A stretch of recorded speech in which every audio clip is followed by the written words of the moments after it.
CX leaders have a lot of questions, and very often they're about how their program compares to others. How do other companies collect feedback? How do they organize their CX programs? What tools and technology do they use? Well, we decided to find out the answers to some of these questions. The study overall, as we think about this, across time, we want to be measuring this concept of, the value that CX brings. But with each wave, we want to dive into a certain topic. And in this one, we dove into the CX team and governance. It's a question we get a lot about. The results from our first CX Leader Pulse study on this episode of the CX Leader Podcast.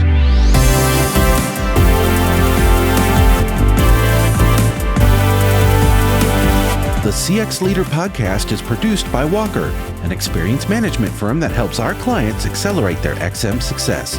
You can find out more at walkerinfo.com. Hello, everyone. I'm Pat Gibbons, host of this episode of the CX Leader Podcast. And thank you for listening.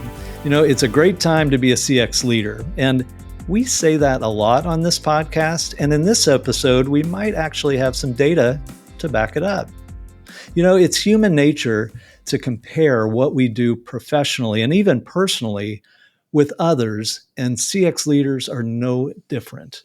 In fact, decades ago, our former CEO coined a saying that stuck with me. He said, "Everybody wants to know if they're normal." So to provide some perspective for CX leaders, Walker, along with the Customer Experience Professional Association, launched the CX Leader Pulse. Very brief, timely studies on specific topics, all conducted to give CX leaders a look into what companies are and are not doing within their CX programs. Well, the results of our first CX Leader Pulse study are in, and to help us interpret what we discovered are Greg Melia, CEO of the CXPA, and Troy Powell, Vice President here at Walker, who leads the CX Leader Pulse program. Greg, Troy, welcome to the CX Leader Podcast. Thank you, Pat. It's a pleasure to be here. Thanks, Pat. Always a joy. Yeah, well, Greg, I have to admit, when we've been toying with this idea for a while, just to have relevant information, but to do it in kind of quick, short form and all that. And then finally, to make it a reality, we knew it would make sense to partner with the CXPA. So first of all, thank you for your partnership. But I'm also curious, so what was your first impression when we came to you with this idea? First of all, you're welcome. We were thankful when you came to us with this idea, because CXPA is on a 10-year journey to really make sure that we collect the information to be able to show the business impact of customer experience and to make the case that customer experience is the preferred business discipline. That means we need to understand what CX leaders are facing and what CX leaders want us to investigate. So it's natural to partner with a leader like Walker and the CX Leader Podcast. But I'll add one more thing. We increasingly are seeing that CX leaders are being asked to have shorter times between data collection and action. So I really appreciate that this is a pulse survey and not an annual census. And it complements so nicely to have this short, real-time, action-focused research along with the deeper research that we're doing with other partners, all of which are detailed at cxpaglobal.org/research. Yeah, you're right. It does seem like it fits nicely. And I really look forward to continuing this over time, because as we log in more and more topics and things, we can even reflect back and see how things are changing and improving and evolving. And all of that is a big part of our profession. So I could go on about the pulse and our goals and everything, but Troy, why don't you tell us about our first topic here and kind of the nature of this first study? Yeah, so the study overall, as we think about this, across time, we want to be measuring this concept of, the value that CX brings. So seeing the consistency of that and hopefully, seeing it rise over time so we can monitor that. But with each wave, we want to dive into a certain topic. And in this one, we dove into kind of the idea of the CX team and governance. It's a question we get a lot about, well, how are other CX orgs structured? How many people do they have? What resources do they use, et cetera? So we wanted to dive into that topic here and ask some CX professionals, what does their team and organization look like, and how do they kind of treat CX? Where does it report to? All of those questions that I think probably all of the CX leaders listening have asked themselves at some point. Like, okay, we're thinking about doing it this way. Do other people do it that way? Right. And that I think is exactly what we're trying to get at, is to provide some perspective on that.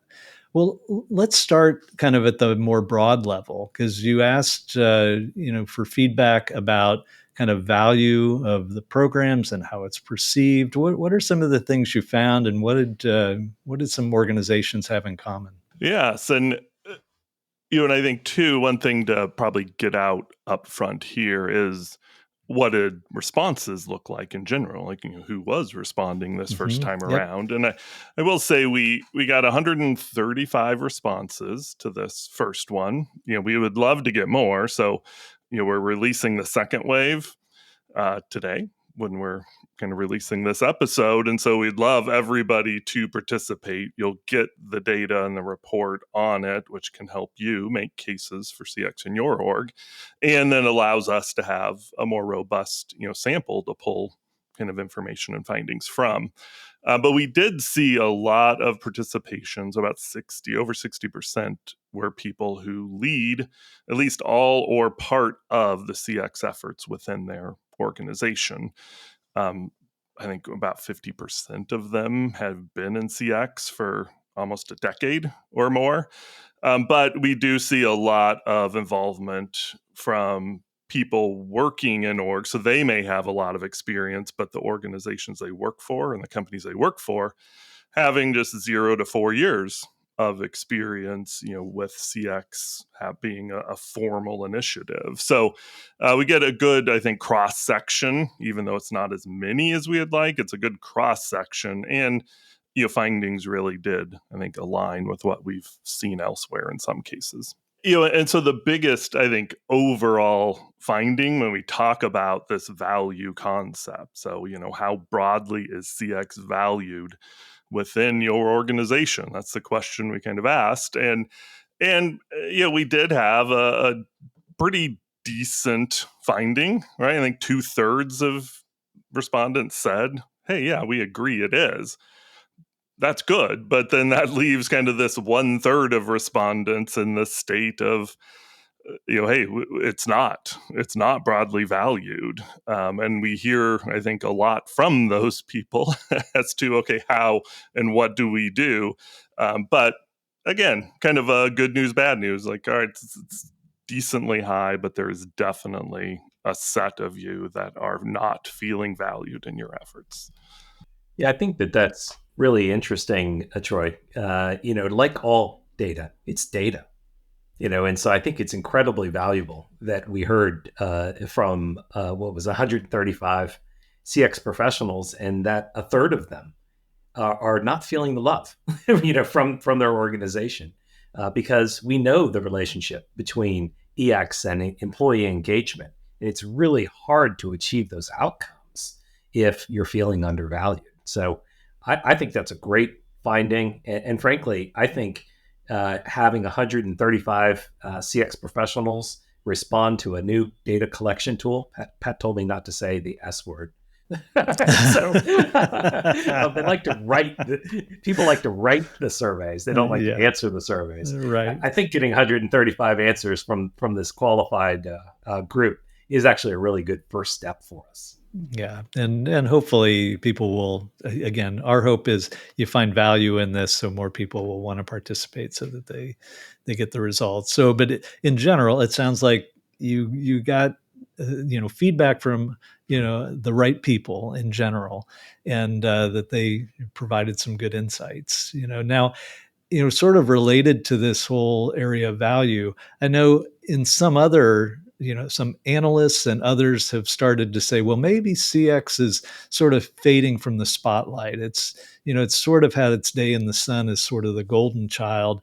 Maybe it's starting to dip down, but I don't think that's what you found in the feedback, is it? So we asked our respondents 2 questions on this topic of investment in CX. One was about changes the organization made in their investment in CX over the last 2 years, and then one question about what they forecast that change to be over the next 12 months. And we did see around 55% of our respondents saw their organizations investing more in CX over the last 2 years, which is in line with, I think, expectations of what we've seen as even coming out of the pandemic, this investment in CX as important piece to competitive advantage for organizations. But what you're starting to hear some discussion about in the industry is potentially a pullback from that. Companies saying, hey, maybe we invested too much, and we're going to, as the markets change, we're going to kind of decrease that investment. But according to our respondents, 94% of them think that their organizations are going to keep investments at current levels or increase them over the next year. So we're not seeing much indication of a pullback, but at least a stable, state or continue increase, moving forward. Yeah, when I look at this data, what we see is that we've enjoyed strong investment and that we continue to maintain investment. We didn't see a lot, or I didn't interpret a lot from the survey that had that doom and gloom that people were looking to cut programs. But with that, I think that still leaves some questions, and part of the reason this is a sequence of research collection is that it allows us to go back and look at items. I think part of what I'm hearing and what I'm seeing in other spaces is what people are expecting out of their CX programs is shifting and rising. And so you might have the same budget, but the work that you're expected to do is growing and becoming more focused on tying to the overall business outcomes. And that's what I'm hearing in many different spaces. And I think that there's actually some clues in the data that tell us that we can see greater focus and support or feeling of value. And we can see a greater sense of outcome when you're strategically placing connections to the senior leadership and the organization's overall space. To your point, Greg, I think, you found some interesting things, Troy, about where it is in the organization and sort of the structures they put together that really ties to the value that organizations see, right? Yeah, and I think it's one of the reasons we wanted to phrase kind of the question around investments, because it isn't just money, right? It's kind of that investment of our resource and, time and people and all of that I think does matter. And we definitely found that to be the case, that these organizations, so CX teams that had a formal cross-functional steering team as kind of part of their, team governance, were substantially, so twice as likely, so 90% of them said that CX is valued in their organization, is broadly valued within their organization, compared to just about 45% of those who don't have a steering team. And we saw also this idea of having a group of CX champions that kind of sit, across the org also was something that raised it, not quite as much, but they got, I think, 78% of orgs that had that. And so, and we saw that across all types. So whether you were a brand new CX team or a CX team that's had it forever, whether you had executive sponsor or not, like having that CX steering team and a group of champions, involved, one or both of those was hugely important to that org seeing value. Yeah. No, I think it's really interesting. And Greg, I'm curious, in talking to other CX leaders, consistent with what you say, and if you're talking to an organization and they're trying to figure out their structure, this provides, I think, even more definite advice, right? Yeah, I love this because it really does two different things for us. One, when we think about the CX profession and its development over time, I think there are many organizations that started with a single CX leader. And there was a time when people used to say, oh, the CX department are our superheroes. And the analogy was that you'd fly around the organization and fix things. You were the fix break team. And I think that was really sort of a misdirection, in the long run, because what we see in the data is being successful is having influence across the different silos. And so the CX professional needs to work to develop collaboration. They need to work to develop understanding. And when I say understanding, that's understanding in other departments of customer experience, and it's understanding from customer experience of other departments and their goals. The outcome that we're looking for is not a great NPS score by itself. We're looking for a outcome that is a great CSAT and NPS and all the rest. But most importantly, we're looking for sustainable business value that results in increased market share and increased loyalty and increased shareholder value.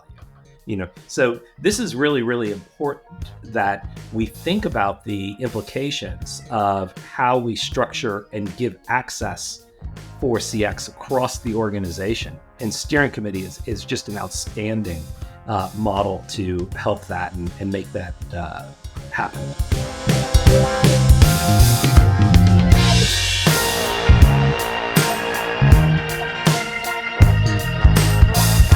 You may be wondering, how can I be part of the next CX Leader Pulse study? Well, we want to hear from you. So go to walkerinfo.com/pulse for a link to participate in the next study, and you'll be able to see the results from this study as well. And if you have any questions at all, email us at podcast@walkerinfo.com.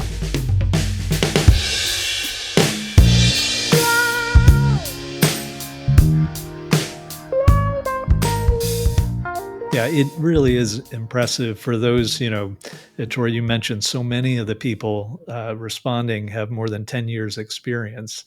Well, if you go back 10 years, you're still going to find organizations, well, even the term CX was pretty new at that point, and there were still organizations that were considering it purely a research function. The fact that it is in a more strategic role, I think, is definitely a significant thing. Yeah, and Pat, I want to pick up the second half of your question because and that really is the study's insights into where a CX team should be located. And spoiler alert, we don't know. But what we do know is where it shouldn't go.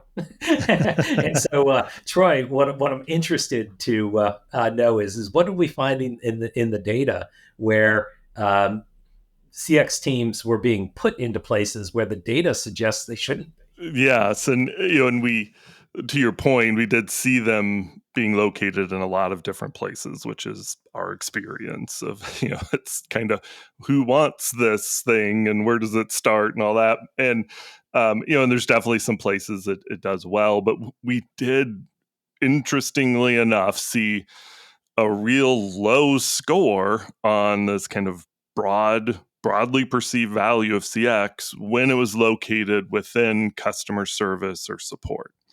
And, I know from just my experiences working with that is often where it starts and sometimes where it gets stuck, because it just seems like, oh, well, yeah, the experience of support, that makes sense. Like that's what we care about. The rest of it, I don't know how it helps or not, and you get that kind of thought going sometimes, I believe. So customer service support seems to be an area that, hey, it makes sense if that's the only place you can get started, great, but try not to get stuck there, however you can do that. And then, we did see, for instance, like sales, there weren't as many teams there, but they had a little bit less value than some of the other places within the org. And we definitely saw, like, if you can get in corporate strategy, or if you can kind of be seen as, a team reporting directly to the C-suite, those are positive places to be. Yeah. So, Troy, what were some of the obstacles that came through as far as governance is concerned? Yeah, and so, well, and I would say these were definitely the obstacles listed as to why CX isn't valued more in an org. Like, it's kind of keeping it from achieving the value, and top ones aren't surprising considering other places we've kind of asked this, being other competing priorities. It's always fighting for a piece of the pie relative to other things that the organization is focused on.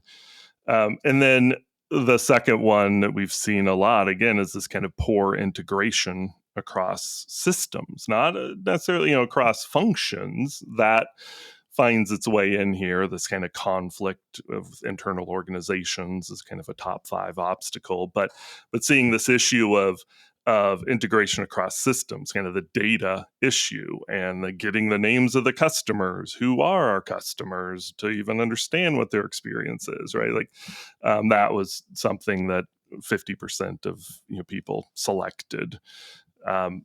One piece that was kind of low, we still had, it's not too low, I guess, really. We still had 50% of people selecting this idea of inconsistent buy-in. And, that's another piece we see a lot of and talked about quite a bit. And we had the question of, all right, well, if you have like an executive or a senior, kind of director level person leading your team, does that help with that inconsistent buy-in? And, what we saw is a little bit, but not as much as you would think. And so we saw a decrease. So it went down to around like 45% of people listing competing priorities. So down a little bit from like the 60%, otherwise. And then we saw the inconsistent buy-in go from like 52 down to about 41, but, kind of on again, not a huge base size, but probably significant. And so, yes, it does help, but it still exists. And, I think in being in some of these executive meetings, we tend to see that even with an executive on board, they're often still conflicted. They're like, yes, this is important, but how do I factor it in when I've got to, make these calls about where to put resources? And often it's because we're not helping them make the case enough, and they're like, yeah, we want to, right? But it's got to, for the CFO to get on board with me, got to be a good reason. Yeah. Yeah. No, I think I'll jump in here, because I have this theory that sometimes we get in our own way. And that is, we know that we want to improve the customer experience. And sometimes we make that priority the top priority.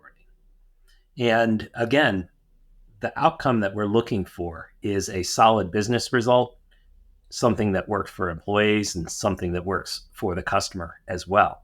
And so it actually would be probably a challenge if we didn't run into competing priorities, because it is a balance. How do we have a balanced outcome that is good for the customers, good for the stakeholders, good for our colleagues?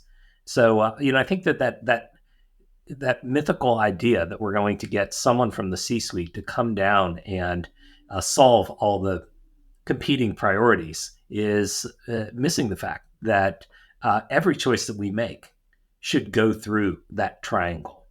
How does this impact the customer? How does it impact stakeholders? And how does it impact other business units or employees? And we shouldn't be looking for one of those corners of the triangle to win. We should be looking to the center to have a strong balance point and bring out solutions that are good for all three. Okay, well, I think there's obviously a lot more, and people can access more of the results in our full report and everything. But to kind of wrap up, Greg, what's your biggest takeaways from this? If you go back to the office or you're talking to board members and they say, hey, I saw that pulse thing. What did we get out of it? What would be the things you would mention? Thanks, Pat. I love the way that you phrase that. And I'm going to break that out into two different sides to answer the question. The first is, what should we say that a CEO, CFO, or member of the board should take away from the CX Leader Pulse? And to me, the big thing there is that if you don't structure your CX program correctly, you may be undermining your own success. So we heard that 1 in 3 feel undervalued, and that typically is happening when they're being shoehorned into a siloed portion of the organization, or when they're not getting cross-functional engagement through a steering committee or other space. So are you setting your team up for success? You're making the investment, you're keeping the investment. How do we make sure that you're setting your team up for success? What should a CX practitioner take away from the CX Leader Pulse? I think what's really important there is to recognize that your job is to work in collaboration across the organization to drive business results. Not just CX, but drive business results with a customer focus. And I would highly encourage you, if you haven't looked at it yet, look at CXPA's Effective Collaboration Series, where we have a series of monographs so that you can better understand how you work together with finance, how you work together with sales and marketing, how you work together with data governance to set those successful relationships and achieve more together. Yeah, well put. Well put. Well, we mentioned this is an ongoing thing. This is just the first one. So, Troy, what's next? What's our next topic? Yeah, so our next deep dive, so we can continue asking, about the value of CX in the org, and hopefully, we're pulling in more and more respondents and people as we go along to keep bolstering that view. But then this time we're going to be deep diving into how we get customer feedback and information, right? So thinking of all the different channels we have available to us, solicited, unsolicited, structured, unstructured, all the different ways we can go about getting this sort of customer, voice of customer into our organizations. So we're going to look at, what are the ones that most people are using. I think we have a good idea what's going to be top of that list. But what's really interesting is, all of these new modes and channels, how much are we taking advantage of that, and how does that factor into kind of the value we're able to provide to our organizations? Excellent. And our pattern will be, as we release results, we're ready for the next one, so people will be able to take part. If you're listening today, you'll have that opportunity. So it's time for our final question, which is always to ask each participant for take-home value. That's a quick tip or an idea that a CX leader can put to use very efficiently. So Troy, let's start with you. What is your take-home value today? Yeah, there's a lot of focus sometimes on just the realities of where you're at with your CX team. Where have you been stuck to, reporting wise? How big's your team? Who's your senior sponsor? And kind of how that may help or limit, the effectiveness of CX. And I think some of those things are out of your control, right? Okay, if you've in a certain reporting structure, it's hard to change that on your own, maybe. But I think the piece that I definitely see in all of this is, the value in getting that cross-functional, cross-organizational buy-in. And whether that, it's not always easy to get a formal steering team up and running if you don't have a lot of executive support. But this idea of the CX champions group, that's just finding people in other parts of the org that really want to deliver a good experience. And honestly, those people that's not a small percentage of people. I don't meet very many people who are like, yeah, I don't care if the customer's happy when I deal with them.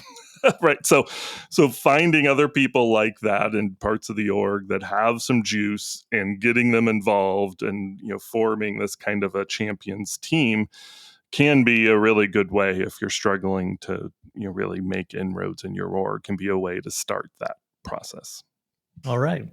Greg, what's your take-home value? Yeah, such a rich conversation, such a rich set of studies. And I think I've already shared a few things that I would look at. So I think I want to end with a different observation. I noticed in the respondents that the median CX team size was 5 individuals. And that's a lot of work for 5 individuals. And I know that that's median. So a lot of people who are listening are from smaller CX teams. Get help. Get support, get research, get facts and figures. Use this data, participate in this data, and help build a knowledge base so that you're not a voice of 1 or 2 or 3 or 4 or 5. You are a voice of the community that is helping to bring the wisdom of the community to advance CX in your organization. Great advice. And I love the way that there's a common theme between the take-home value from both of you. So thank you. Greg Melia is the CEO of the Customer Experience Professionals Association, and Troy Powell is VP for Strategy and Analytics here at Walker. Greg, Troy, thanks for being on the CX Leader podcast. Thanks, Pat. Thanks, Pat. And if anybody wants to continue the conversation, I assume it's okay if they reach out to you via LinkedIn. Is that the best way for both of you? Absolutely. Happy to have people connect with me on LinkedIn, but the best way is come join us at cxpaglobal.org. Of course. Troy, I'm sure it's okay with you too, right? Yes, you can always get me on LinkedIn. It may take a week or 2 for me to see it, but feel free to reach out there. All right. And if you want to discuss this topic with one of our experts or have a great idea for a topic for a future episode, email us at podcast@walkerinfo.com. We'd love to hear from you. Be sure to rate the CX Leader podcast through your podcast service and leave a review, because your feedback will help us improve the show and deliver the best possible value to you, our listeners. Check out our website, cxleaderpodcast.com. From there, you can follow the show. You can find all of our previous episodes, over 300 of them, and you can link to our blog, which we update regularly. The CX Leader podcast is a production of Walker. We're an experience management firm that helps companies accelerate their XM success, and you can read more about us at walkerinfo.com. Thank you for listening, and remember, it's a great time to be a CX leader. We'll see you next time.